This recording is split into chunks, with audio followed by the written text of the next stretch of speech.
Hey everybody, I'm Pastor Bill from Open Door Baptist Church in Morehead City, and thanks for coming back to another Word of Encouragement.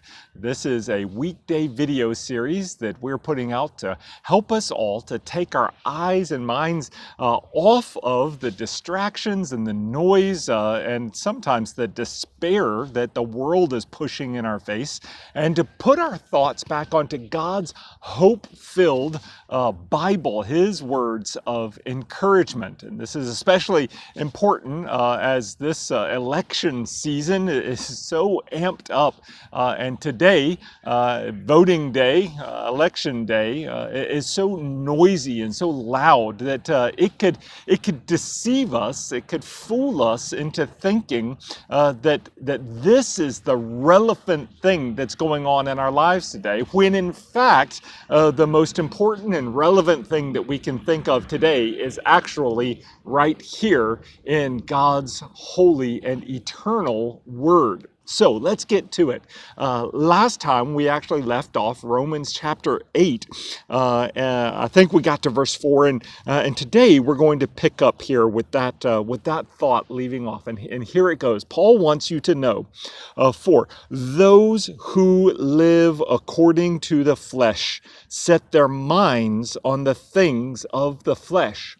But those who live according to the Spirit set their minds on the things of the Spirit. For to set the mind on the flesh is death, but to set the mind on the Spirit is life and peace.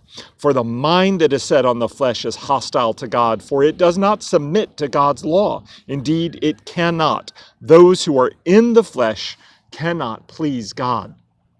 Well, there are a couple of highlights of encouragement that I wanted to point out in these few verses. The first of which is frankly just even the fact that we are able by God's power and grace to set our minds on the things of the Spirit.